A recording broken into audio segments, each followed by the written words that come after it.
Well, a very good evening and thanks for clicking on to the February Outlook edition of Vogan's United States Outlook. It is the 24th of January and we have just seen an historic blizzard up and down the eastern seaboard in the last 48 hours. Gone is the memories of the warm December, the snow drought over the eastern half of the country. We have seen upwards of 66 inches of snowfall at Mount Mitchell, which is the highest peak in the eastern United States at over 6,600 feet. But that was over the course of Thursday, Friday, and Saturday.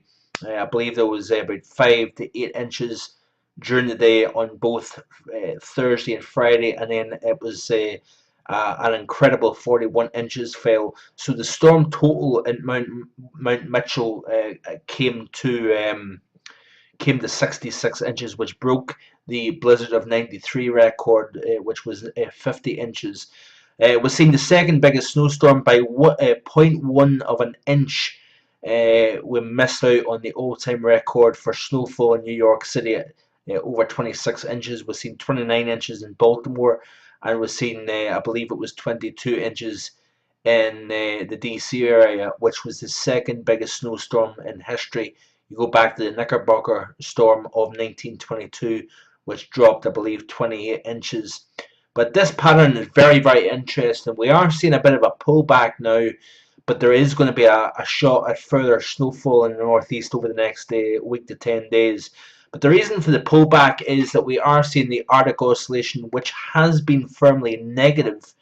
And this is in stark contrast to the firm positive that was seen during both November and December, which delivered all the warmth. But that flip back to positive once again means that the cold is regrouping, reloading up in the Arctic region. We've seen a slight cooling and reorganization of the polar circulation of the polar vortex, but there is strong indication that we are going to see the most significant warming at 10 millibars yet, and this has a high chance at completely dislodging the polar vortex off its axis, and we could see all sorts of interesting weather winter-wise during the month of November.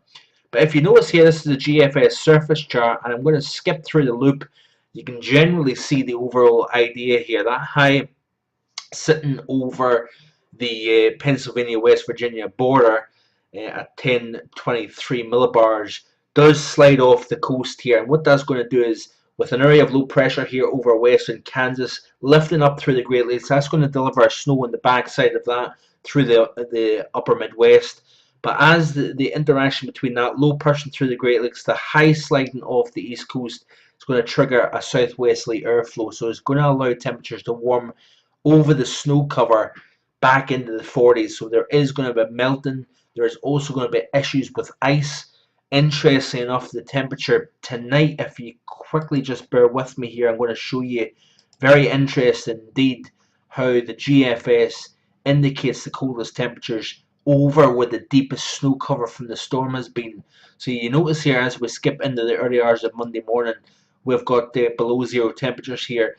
Not that far to the west of DC, may I add, but we could be talking about some really cold numbers. Clear skies, light winds tonight under that high means that we are going to see a very, very chilly night indeed. But it wouldn't surprise me if we get down into single numbers, even in the DC, Baltimore, Philadelphia, New York City corridor, where there is over 2 feet of snow in the ground here.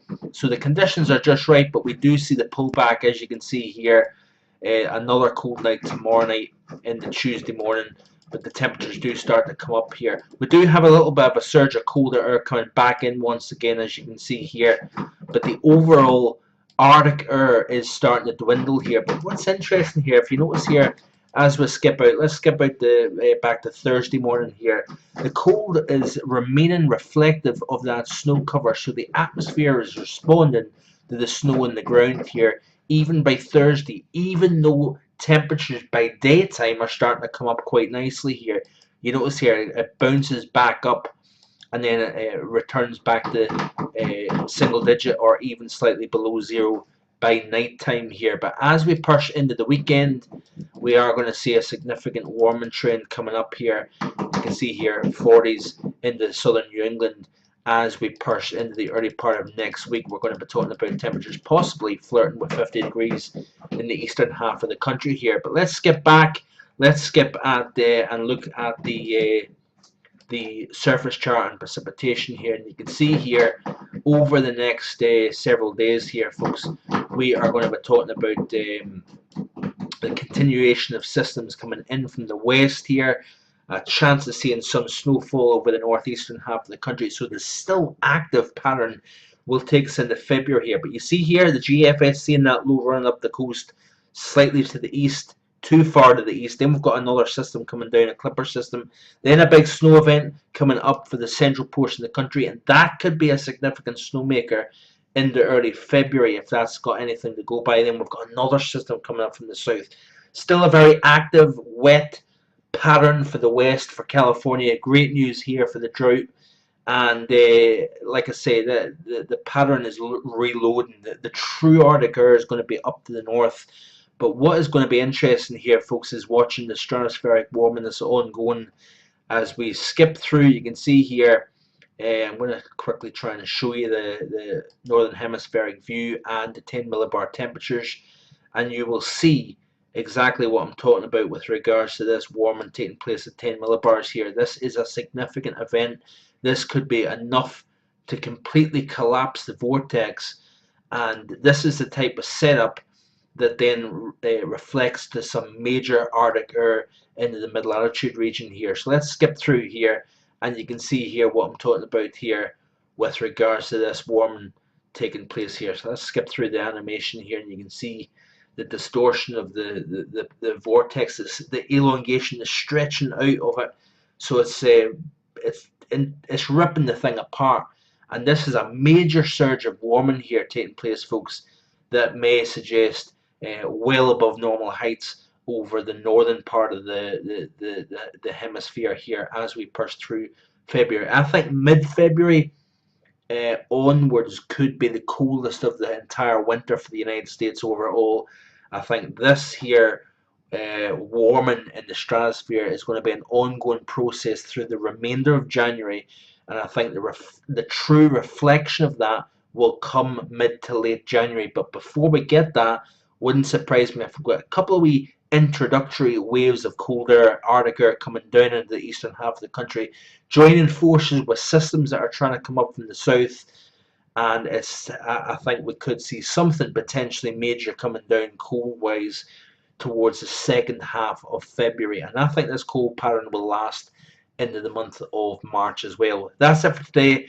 If you have watched on YouTube, thanks for watching. Do give the website a try. For less than $1, you can get full access to the website and get daily information, daily written posts, as well as a video looking in depth at the overall United States and Northern Hemispheric weather pattern. Thanks for watching. Have a great evening. Bye for now.